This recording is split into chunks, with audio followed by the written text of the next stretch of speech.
Hi, Martin Yusuf here. I'm just going to talk a little bit about external resources. External resources are resources that are run either through the community or the private sector that offer a service that you might need. Now, if you have a lifestyle addiction or a problem in an area of your life and it's complicated and you're looking to solve it and you have very little money, you have to find the best resources that are available to you on a low budget. And sometimes the information is actually hidden and it's difficult to find. If you want to find information about alternative therapies and all therapies that are not in the mainstream because you have a complexity of ideas and a complexity of problems that you cannot solve, then you may have to be diligent in your search and use the internet every day.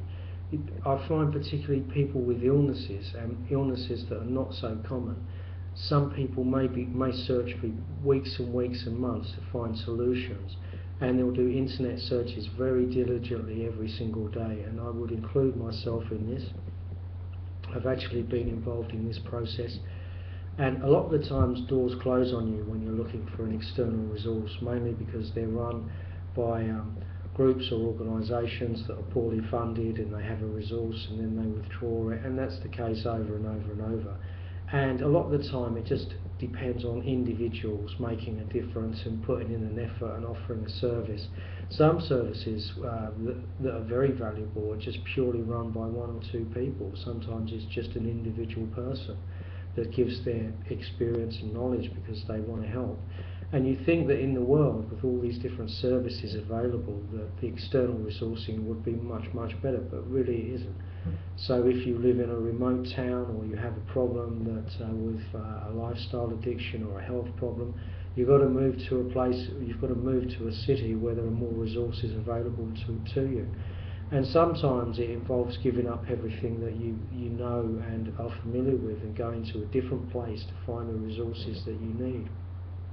And sometimes it's about actually going to a different place and doing footwork and knocking on doors and learning to ask the right questions too. The right questions are extremely important when you're looking for an external resource. And it's also knowing that if you go to a place that is poorly funded or poorly resourced themselves, and they say, well, look, I'm not really interested in you, and I can only give you a little bit of our time, or you're not a high priority on our service, you've got to be able just to say, well, thank you for your time, and let them go.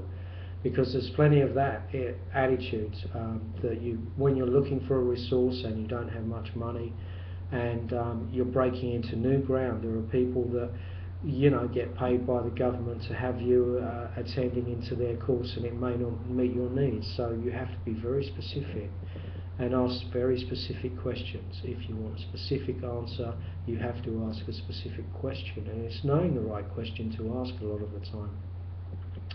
So a few years ago, all kinds of health and well-being services, they were run by the churches. And now in this day and age, the chemists and the pharmaceutical companies have taken over. But the mind is a complex thing, and these are very simplistic solutions. And if the problem is a psychospiritual solution, being prescribed a prescription drug or something of this nature will not actually offer the solution. You may need to approach it from a holistic way and look for people, like naturopaths, alternative healers, and different kinds of people that are also specialised in Western medicine. It just merely depends on what your problem is, and if you have an addiction and it's something that you can't give up, then you may have to search different resources until you find the solution. Don't give up the search and be diligent, and if you are weak and don't have a lot of strength, use the strength that you have to focus on finding the resources that you need. And sometimes it's a very closely fought thing, but if you're determined and you believe that you can find a solution, you will be able to find a solution. If you're determined to find the resource that you need, and you can travel and you're not attached to where you are, you'll find the resources that you need. They will be there. And a lot of it comes down to belief and direction and focus again. And but you must be very careful when you're looking for external resources, because a lot of the time these individuals and groups don't have your best interest at heart, and you have to make sure that the organisation or the institution closely meets your needs, and you have to identify what you need from the external resource, you know.